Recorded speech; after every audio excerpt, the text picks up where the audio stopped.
You even get yourself so screwed over in your head that you go like 3 days into the month, you're like, I gotta hurry up, man. Why are these trades not hitting? And then it's like, Right. hang on a sec. I've got another 27 days left. What's going on here? Exactly. And it's Exactly. Even the consistency rule, like people are gung ho on hating the consistency rule. And I'm like, why are you trying to make so much in a day anyway? Because the same way you yeah, can well, make that's it is it. the same Yeah, way you can lose it. I yeah. don't even, so I have 150K accounts. I took $430 across 5 accounts today in one move. I was good. I just Mm, called it a day. You yeah. know, it's one of those things where small base hits and avoiding the big loss are what keep you in the game. I have 4 notes across my screen here. One is make it to tomorrow, live to fight another day. One is keep losses small. One is one good trade, and one is new purpose. So, I mean, if you can take Mm, one good trade, keep your losses small, and literally make it to tomorrow, yeah. that's all it's really about in this prop firm game. It's so gamified Mm. that it, like you said, the psychology is where people blow it. All right, folks, here we are on Trading Up. We've got James Kirklin, the third in the house, all the way over there in Atlanta, Georgia. Now, this guy is going to be totally relatable for anyone that's got a day job or even working part-time or just running their own gig on the side, because he's doing so well from trading without even making it his full-time gig. So, James, welcome to the show. Appreciate you for having me, man. Appreciate you for having me. I've been tuned in for years now, and I'm sure we'll get into all of that. But I'm going on 6 years now, and I truly remember 4, 5, 6 years ago tapping in. So I'm excited about it. Yeah, I think I've been doing this pod for about 10. So, yeah, I mean, I've picked up a lot of viewers along the way and people join and leave. And it's great to see someone like yourself come through and get on the show at the end of the whole journey. Now, do you want to start off by, I suppose, giving people a bit of background? How did you get into trading and how did it all sort of start from flow from there? So, like I alluded to, I started 6 years ago. Actually, 6 years ago this month, August 3rd, 2019, is where I started. It's funny, I came across a screenshot of taking the leap. Let's see what this has in store for me. It was one of my friends that actually put me on through multi-level marketing. The multi-level Yeah, marketing side of things is how a yeah, lot of us got introduced, but that is what ultimately sparked my interest. It's one of those things where you see a lot of fluff, but then you see those few people actually making money. And I remember the feeling of placing that first trade and making $7 and saying this doesn't make sense. So how on earth did I just do that in the span of a couple minutes and I didn't have to do anything? So background is, like I said, started in 2019. Just kept cracking at the rock, cracking at the rock. I was in college playing baseball at the time. And so I couldn't really focus my full attention on it while I was playing.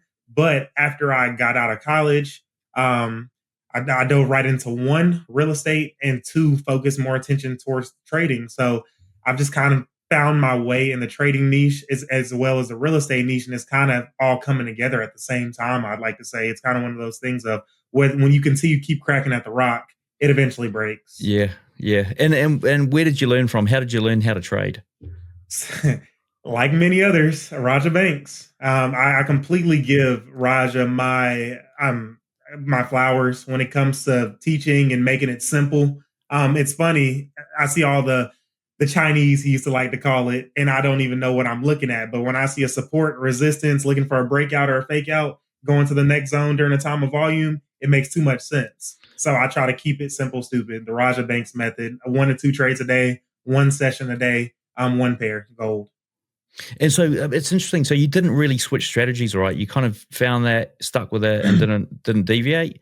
Is that true? So when I was in college, like I mentioned to you, it was hard to sit at a screen for 2 hours when you have class or when you have workouts or when you have this and that. So I would try a whole bunch of BS strategies like inside bars on the 4 hour and a whole bunch of stuff I even forgot because it's been so long. But now that I am kind of in my career, I'm able to time block and I'm able to kind of say, okay, I'm dedicating this hour and a half to 2 hours of sitting right here and catching my one move. And that's kind of what Raja did back in the day when he used to sit for the New York session when he lived in Canada and he would trade, what was it, 7:30 Eastern time to about 9:30, 10. And man, I saw what worked and I didn't want to deviate from it.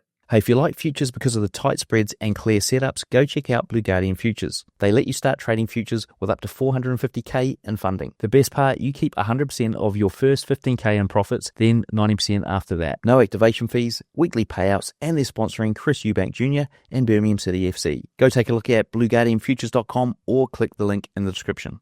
Okay, that's cool. And so you said like it took 3.5 years to get to that point where, things started ticking over and you started actually making some money out of this. Right. What were some of the key changes that happened around that 3.5 year period? Man, what's funny is like when I get to talking about it, it feels like a blur to me a bit. Like it's hard to even remember what I did pre-profitability. But I think that what I can say is actually putting in the time. When you're playing with it, it won't really work, I'd say. But when you actually put in the time, you'd be surprised how much time you have to put in on the forefront and how little time you have to put in now. It's so funny. I can get on like today. I got on at 8:28 a.m. right when I got home from the gym. I was out by 8:58, and that was a day, $2,000. It's completely sort of like it flips everything on its head. It doesn't make any sense whatsoever. It's almost it really doesn't. It's I suppose it could be. You could look at it like it's sports. People put in a ton of time on the training pitch. If you're playing whatever field sport, you're probably professionally you're on a training pitch 3 or 4 days out of the week, maybe doing extra stuff as well. Then you play for an hour and a half or whatever, 2 hours, etc. So it's kind of that same theory.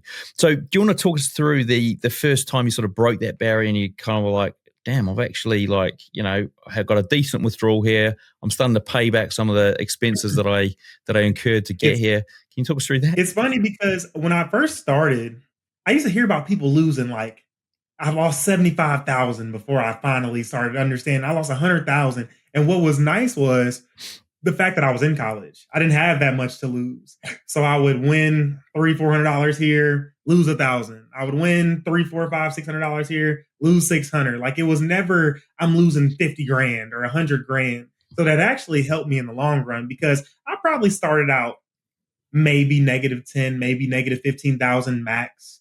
But then last year I found a $14,000 payout through Apex. And when I hit that $14,000 payout through Apex with having 7 $50,000 accounts, being able to withdraw 2,000 from each account, that's where it was like that. There's a bell. There it is. Yeah. And then now I can't unsee it. And I'm sure we'll dive into the prop firm space versus the personal side of things. But what prop firms has allowed you to do is hit that home run by accumulating base hits. The home run comes by accumulating small, consistent, profitable days. Yeah. And just on that payout, so it's quite interesting. A lot of people that I sort of come across, they get to the point where they get funded and the rules kind of adjust a little bit, especially in the future space around when you're funded and you've got to now get the payouts, and it becomes a little bit harder. Can you talk us through how that all sort of unfolded for you? Did you have to have a couple of goes at it, or was it something once you cracked it, you're like, damn, I've got this now? It's actually not that hard. So I think it's all about perspective. So with these prop firms, they do often adjust their rules, but you do have to look at the upside as opposed to the downside of, okay, I could trade my own money and put that at risk, or I could play by their rules. So 2 years ago, I was rug pulled by one of the major props when I had $650,000 in funding. I just knew that this was it. I knew that I was going to make 10% a month and that I was going to be rolling in it. Yeah. But as soon as I got $650,000 of funding, I promise you, we had to switch to DX Trade. DX Trade went down. All the props went down, what have you.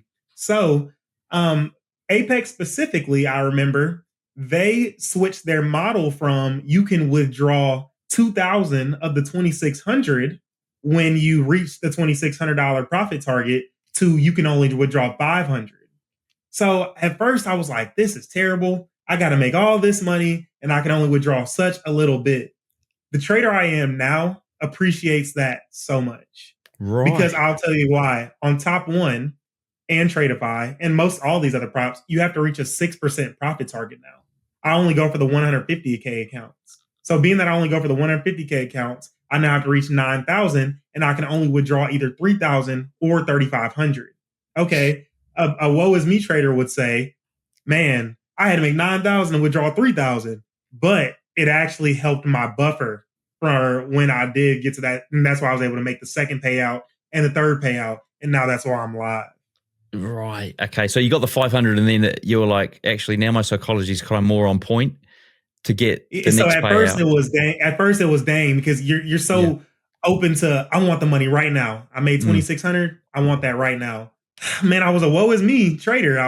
When I make this 2,600, I want to withdraw 2,000 and whatever happens after that, I'm cool with it. I would blow the account. Obviously it's $600 worth of drawdown. So I think that it's funny. Discipline over dopamine. Jay Dunn always says that the discipline of having that buffer actually helps you because you have to maintain consistent trading after just reaching the first payout. And I think that when I was withdrawing that 2,000 from the 2,600, it was great, of course. And I mean, as many as accounts you had, you can withdraw 2,000 times however many accounts. But the actual traders that have discipline over the long term, it's actually helpful in my opinion. Yeah. Folks, if you're watching this before the end of October 2025, you've got a chance to win a share of $10,000 as part of my demo trading competition I'm running here with Black Bull. Now, 3K goes to the winner, plus there's over 40 other chances to win. And we've got a $1,000 prize draw going for the first 100 people just to enter the trading competition. To register for this, all you need to do is start by clicking the link below the video or in the podcast description, or check out the link in the comments. Yeah, and in terms of like, I suppose, futures and setting a set risk management or having a set risk management approach, how did you do that? How did you work your way around it? So I'm not one to say, I'm not going to lose more than this, or I'm going to only make this and I'll stop. I'm more of a, like I said, Roger Banks, 1 to 2 trades a day. If I get my one trade, whether that's a win or a loss, all you have to do is stay in the game. That's the thing that people don't understand about these prop firms. In prop trading, you just have to stay alive.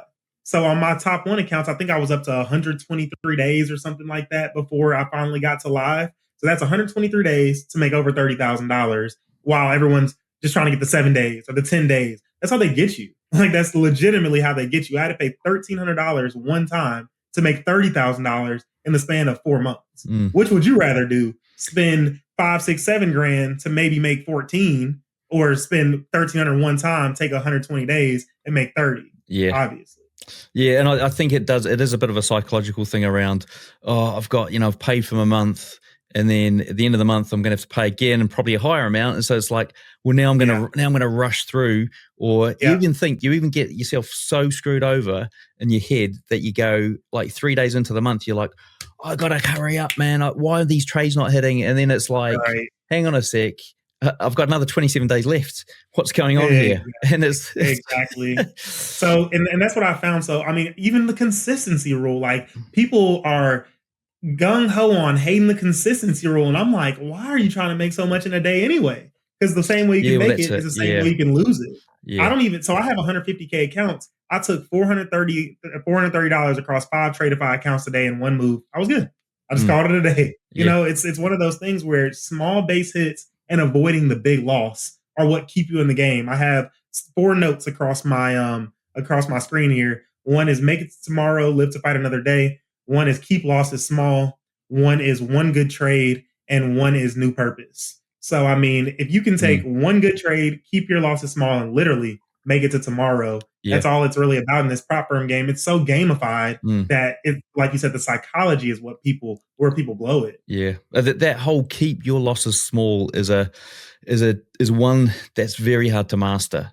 Like, I mean, and do it on a consistent basis, right? You might be able to do it one day, but then the next day it becomes harder because you're like, well, I'm actually having to possibly constantly take losses, right? You might take 3 losses in a row, but they're very small, but they're still a loss, and your ego's like just trying to get yourself back on even keels here. I mean, how did you deal with or how have you sort of like worked your way around taking smaller losses than your full risk? So I hate that I keep bringing it up. Roger Banks, once again, he thinks about keeping losses small. If I plan on going in losing 1,000 and I only lost 400 or 500, that's a win, because that actually saves capital for the next trade. Yes, it could have gone back into profit. Yes, it could completely go to your take profit after you close it. But how many times do we get in and we know this thing is nosediving towards our stop loss, and we literally just watch it? Yeah. You know, you watch it hit your stop. Yeah, exactly. Or you go, well, I just don't want to lose that much, so I may as well let it hit the stop because it's only going to be another like $200 or whatever. Yeah, exactly. Whereas, like, the irony is when, and I've done this before in the past where I've been like scalping on real low time frames, and I'm like, cut the loss, cut the loss, cut the loss, cut the loss. And then the end of the day, I'm like, I've probably had a losing day. I've just like had so many losses. I look at the P&L, I'm like, actually, I was actually up for the day. How did I not even see that? And I didn't even realize it. I thought because I'd mentally thought that I'd taken so many losses that I would be down, but the one or two big wins that I got is just ate it all up and made it look like nothing. So I mean, obviously size is so subjective and relative, but when you're trading threes and 4 contracts, I mean, you're looking at, if you're sitting in a negative 40 pip or whatever you want to call it, tick drawdown, you're looking at $1,200, $1,600. Yeah. I'm not sending that. If I see a 5-minute candle close against me and it break the opposite way, I'll take that minus 17. Like I'll just take that and reassess, as opposed to sitting negative 35 in hopes that it goes back not only into profit, but back into profit to my take profit.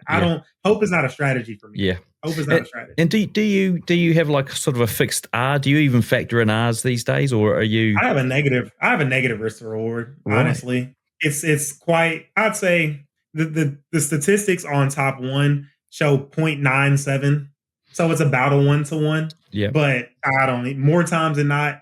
If I have a 45 pip stop and I see 30 pips in profit and like a next candle's about to close, I'll take that money. It's not worth it to me. Yeah. I don't care enough to sit in the potential pullback, as opposed to I care about taking my money that's on the table and calling it a day. Yeah. Because like I said, when you really get to thinking about it, if you have, I was trading 8 accounts at one time. And say I have a 3 lot running on each account and I'm up 30 some odd pips. That means that I have $900 floating on 8 accounts. Who am I to be too good to just leave that money on the table because I want to get to 35, 37, 38? These numbers are all made up. Yeah. I want to come in second place. I want the market to win, and I want to come in second. Yeah, it is such a I mean, like, I look back and go, well, how many times have I been in profit and decent profit that I could have taken and gone, no, I want the 2R, I want the 3R, or what? It's not quite at 1R yet, and I'm just not like it. It just doesn't make any sense. You're basically paying away your time because you've sat there for for the setup and for the trade to play out, and if it's got there really quick, if there's rules that you're playing, if that's part of your trading plan, then take the profit. Hey, if candlesticks still confuse you, they're costing you more than you think. My private mentor JJ's decoded 25,000 hours of trading into one better candlestick. Click the link in the description or visit tradingnut.com to watch the free video and grab the free guide. So it's interesting because I had another trader on who's done very well with their prop firm trading as well. And they run a negative approach most of the time. So I don't know if there's something, if anyone's listening and thinking, should I be running a negative R approach? You obviously need the win rate with that. So maybe talk us through your win rate. I mean, how often do you actually take a full loss? So, I mean, I have it up on my other screen right here. So my win rate is 67.36%. But I win. My daily win percentage, this is according to TradeZella, 81.75% of the time. So 80% of the days in a month, I'm winning. 2 to 3 losses, daily losses a month. Yeah. So that's what the thing about having a negative RR is. It's so funny saying that. A negative RR. You have to win, obviously, and you have to have a system that allows for a lot of wins. Because the thing is, you're trading often with this system higher size, and you're trading lower time frames. I think, like I said, I tell my guys in my group, what has made me successful in prop trading may not be technically the best method for trading or the best method for longevity in the game, I guess, but it's what works in props because that's what it's all about. Consistency, consistent wins. And when I was talking to Trader Nick, he was kind of saying whatever works is what works. You can't deny that. The statistics or what the statistics say. I have a 67% win rate. I win 82% of the time, or 82% of the days. I mean, it's no denying. This is 5 months of data, so it's no denying it. And so, like you talked about there, you mentioned it may not work in the long run, but I mean, it's obviously worked for long enough to claw back a lot of the investment you've made and all this sort of stuff. Mhm. I mean, the way you trade, is it on a time frame that's low enough to, why wouldn't it work in the long run? Why? So this is what I'll say, and I don't mean for what I say to be taken incorrectly. The mental strain of how I trade, it can be a lot. Yeah. The mental strain of you're on the 5 minute, the 15 minute, you're risking big size every single trade you take, that can wear on you. So what I started to do this year is even take one day out of the week off as a reset day, because burnout is a real thing, especially in these props, especially seeing all this money flowing. So it's not so much that it won't work, but I suspect that over time, as my capital grows, there will be less trades taken. I can promise you that. Yeah. It will definitely be less trades taken. It is interesting, that mental capital, how did you even realize that it was taking a toll? The statistics. So I got TradeZella in April, I believe it was. And a month in or 2 months in, I could see every Thursday I took huge losses. Every single Thursday. Monday, Tuesday, Wednesday, I was good, but I was drained by Thursday. Like I was mentally drained. And I wasn't blowing all my profits or anything, but I would blow 50% of my profits, 60% of my profits on Thursday, went on Friday, and then I started noticing, I'm like, maybe I can use that Thursday as a literal reset day. So you'll see on my calendar, unless I traded the Wednesday Asian session that may roll over into the next day's calendar, you'll literally see blank, blank, blank, blank, blank on Thursdays, because mental capital is something that a new trader wouldn't even take into account. Yeah. And it is such a thing, and I think people just don't believe it, especially new traders listening or watching this. They just sort of think it's all about strategy and just executing it, which are two parts of it, but not, the mental part of doing that religiously is very tough. What about from a back testing point of view? I mean, did you do any back testing or forward testing on this approach that you've got when you started? What helped me was actually watching these simulations in the market fluidity group, seeing Raja execute, because he used to do something real good where he used to do simulations when he was really in the trenches with his students. He would do simulations and then he would record them and upload them to the database. So it's not so much that I went back and kind of back tested for myself, but I would watch him go and do it. And then the more you just see it over and over and over and over, you really can't unsee it once you see it. So now, like I was kind of alluding to before we even jumped on, I spend such a little time because of the time I was able to spend in the forefront. In the interim, you have to spend a bunch of time. Now I want to spend as least amount of time as possible. I don't look at it outside of my session anymore. I don't look at it in the morning when I wake up. I do not look at price until I sit down for the New York session, because I don't care about it. It's moving all day. I know it's moving all day. But if I'm not trading during times that I know that volume's on my side, I don't really care to trade it. And so would you say you're more like mechanical, step by step, I need to see all these things happen mechanically, or would you say there's a lot of intuition burnt in based on the hours of actually watching a lot of intuition, I'd say. Like, for example, today, the trade I took, I saw a candle, a 1 hour candle break the previous candle's high, but it broke it and I got in on the break of actually the low. So I said, what does price action tell me? A lot of buyers got activated on that buy. So I know that when it breaks its own low during the time of volume, that it should at least fill a majority of this 35 pip range. I took 21, 22 pips, called it a day. It's one of those things. And why did I get out when I did? I closed right at 8:58 a.m., which is the end of the 1 hour candle. So there's likely to be a pullback. And it did actually pull back up to what would have been my stop profit, because I wouldn't want to sit in the potential negative drawdown after being 20, 25 pips in profit. So it's a whole bunch of things that are going through my mind while I'm in these trades. And one thing I'll say is you can never technically be mad about profit.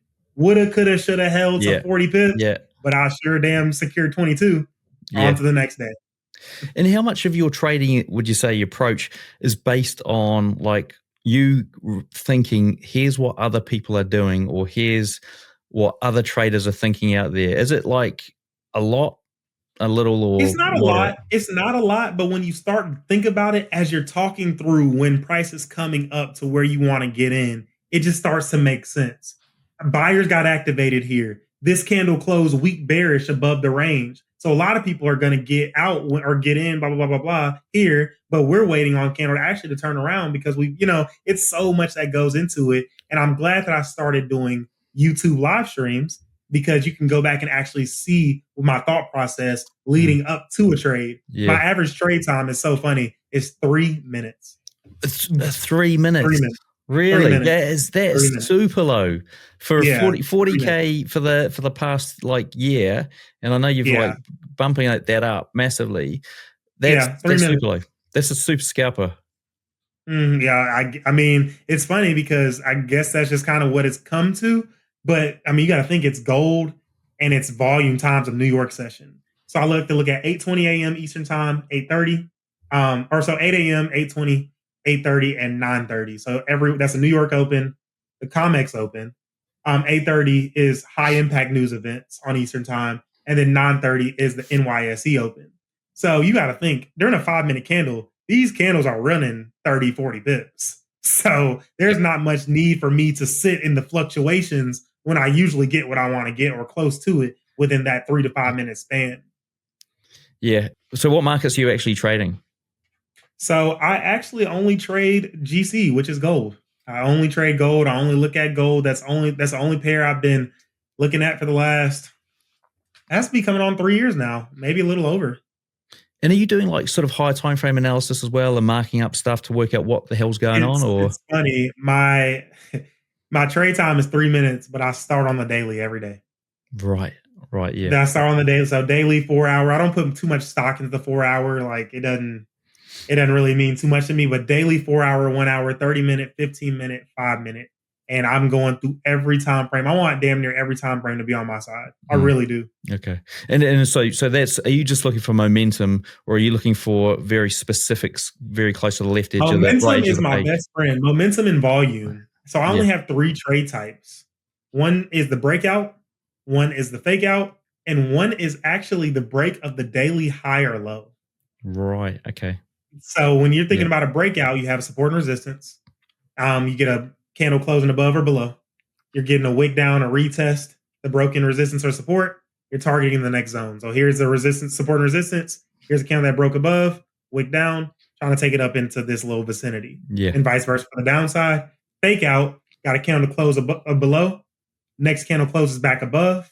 You anticipate that even if it's the top wick for the next candle that closed in that direction, you still can catch at least some of that. And then break of daily high or low on gold, especially, you have some big moves, especially during like a 9:30 NYSE candle. If that daily low breaks, it's going to get to going quick. And that's why you can't hold on to it too long, because it might get going and start pulling back on you. That's the only thing. So you got to be pretty quick with it. That's why you might see my average time of holding trades is 3 minutes. Yeah. But some of those are 15 seconds because those are the break of the daily high or low.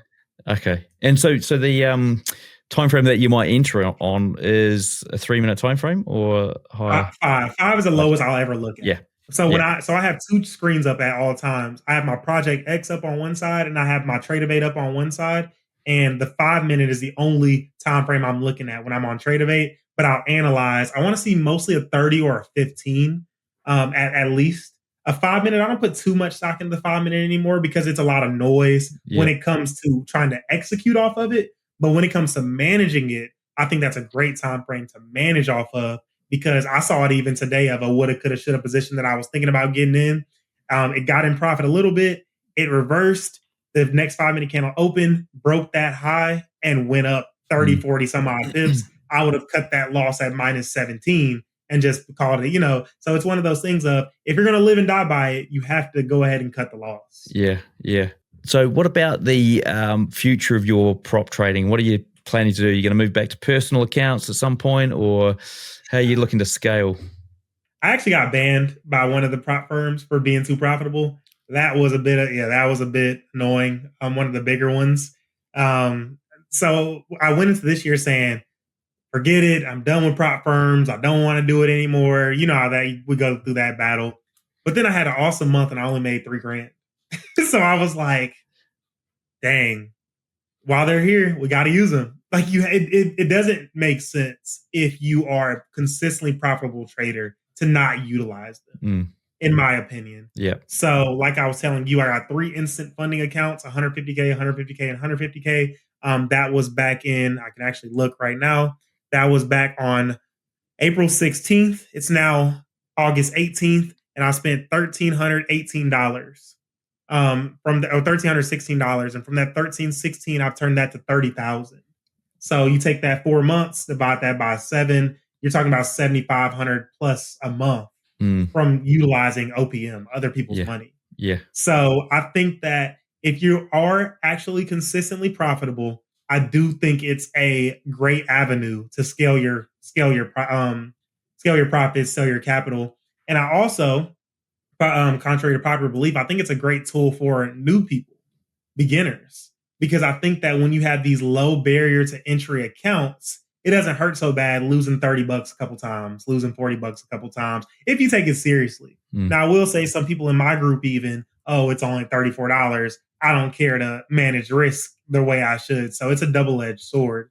But to the original question, while they're here, I mean, I have to utilize them. I mean, it makes too much sense. I would love to say that I could throw 50 grand in my personal account and it'd be the same. But once you go on a losing streak and you lose a grand 2 or 3 times, I mean, it's a lot different than losing $399. Yeah, exactly. All right. It's that whole sort of that everything's at risk. What about like new traders? If you had to say to somebody who didn't have a profitable strategy and was not a losing trader at this current point in time, what things could they change based on what you know from your journey? Finding a good mentor as soon as possible. Finding a good mentor that's accessible and that trades live with you. If you do that, I think that that'll expedite your learning curve so fast. Because like I said, when I'm on YouTube, which is free, I mean, I'm trading live on YouTube every day. I'm saying, this is what I'm thinking. This is why I'm thinking it. I'm expecting price to break below here, and it's 930. Okay, what happens at 930? We get some pretty good pushes during NYSE. Oh, so do you see? And then I always say after the trade in my group, does that make sense? And they say, can you explain that one more time? Okay, sure. So I was looking at this candle. This candle closed below support, left a wick. Wicks get filled. This candle perfectly opened up without a bottom wick. It rebroke its own low. I was anticipating not only that we're going to fill the wick, but that we're going to go to the next zone, given that NYSE is you just have to get, when you hear it over and over and over, it starts making sense. When you're taking signals, you're not learning. Yeah. You're not learning anything. No, exactly. Yeah. It's an experience thing, and it's so hard to get that across to traders that are just starting the journey, because you have to actually generate that experience to get to where you do. The and likes of you one are. thing, so I've heard 2 things that are really good. One was Time to Eat Trading. He trades on YouTube. He says you have to earn your size. I think that's really good right there. Earning your size is in. Everyone comes in expecting to make so much money off the rip. But I tell them over and over, hey guys, I'm 6 years into this. I've been doing this for 6 years now. Get you a little 25K account, trade the micros, don't have your heart thumping if you're in negative 20 pip drawdown. It's learn the system, learn the platforms, learn this, learn that, because you're going to look up in 6 months to a year like, okay, it's finally starting to make sense. Rather than I'm trying to get this gamified profit target. Everyone's after these profit targets and everyone's after these payouts. But the long game is understanding what you're doing. And then another good thing I heard was, are you here to take trades or are you here to make money? I think the dopamine of being in a trade, people love for some reason. Yeah. People love just being in a trade and losing money for. I'm like, I don't even want to put my capital at risk. I want to take as least trades as I can as possible to make as most money as possible. And did you ever struggle with that, like in terms of over trading? Yes, I did. I did as much as kind of early last year, but really 2 years ago. 2 years? No, actually last year for sure. Because I remember this is personal account days. Man, Cam, it was interesting going to your personal account because there's no stopping you. I'd be up over $1,000, $1,500, $2,000 and keep going, and I just couldn't stop. I just couldn't stop. I don't know what it was. Yeah. I see it still moving. I got to get back in. Like, it's just something that has to click for you to realize that the more you're putting your capital at risk, the more you can lose it. Yeah. Like, I don't know what it will take to like drill that into someone's head, but how you make it is how you lose it. So I remember specifically, I had my biggest day ever. I think I made 2.7K. I remember it, 2.7K. and the next day I lost 3.2. It's that dopamine. You just keep on going, but it'll get you eventually. And so yes, I struggle with overtrading. Yeah. Yep. It's accountability. It's kind of like responsibility as well. I mean, the thing with prop firms, I suppose, you got that whole, okay, well, I'm doing this for a withdrawal. There is a target. There is a goal in mind. You're trying to reach this limit to get your withdrawal. Whereas personal accounts, it's like, well, you determine the withdrawal. You can withdraw it at any time you want. I love that part about it. So I do love that part about the personal side of, if I made $3,000 at the end of the week or $2,000 at the end of the week, it's all mine. But on these, you got to get to the profit target. So like I said, it's funny because props actually teach the rules that you should implement in your own trading, to be honest. I mean, the consistency rule. If I have a $50,000 account and I have a 20% consistency rule, there's no reason for me to throw a 3-lock to a strive for 30 pips. That doesn't make sense unless you want to make 4,500. It's like one of those things of, it's keeping you honest. Throw one for 30. Make those base hits, rack them up. It's just kind of one of those things of less is more. The more I'm in this market, I can't even trade the next day if I take too many trades in Asian. My drawdown is near. It's a whole bunch of things that you're considering that can be a distraction, but also keep you accountable. Yeah. And just, I mean, don't have to answer this, but like, so in terms of your withdrawals and the money that you get with that, I mean, are you, as a real estate broker, are you kind of looking at, I'm reinvesting this in real estate, or is it just, this just goes in with the family wash up of, it goes on the groceries, etc. Yeah. So I look at trading as a vehicle. I look at trading as a complete tool. We are quite literally creating money from sitting down and doing something, in my case, for an hour or two a day max. So this $30,000, $40,000, $50,000 that I've made in extra income this year has literally just been extra. I've been able to go to awesome vacations, was able to pay for our wedding through trading, was able to, do things that you can't even imagine that you can do from simply clicking a button. And I don't think we often associate the dollar amount with what that actually does for you. So I've withdrawn now 3 times $10,500 within a month, and a month. So it took me 1 month, and every month around the same time, I can look and see the exact time. So first withdrawal was May 14th. Second was July 2nd. Third was August 14th. So about every month or so, I'm having $10,000 of extra income coming in. What can you do with that? Okay, I'm going to Turks and Caicos. All right, I'm going to the Bahamas. Yeah. Okay, we're going to Cabo. So we just do what we want to do. It's like a weight lifted off of your shoulders when you start to think of trading as extra income instead of the sole income. So I think diversifying is a great thing. Like when people say they full-time trade, that wouldn't work for me because I don't even have the, once again, mental capital to sit here for that long and even look at that. So I'm off of the charts by 9:30, 10 a.m. What the hell would I do for the rest of my day? So that's why I enjoy looking at it. Once again, it's perspective, frame of reference. I enjoy looking at it as extra. Win, lose, or draw, I'm coming back the next day and trying to make extra income. I just want to make extra. Awesome. Hey, look, James, it's been fantastic having you on.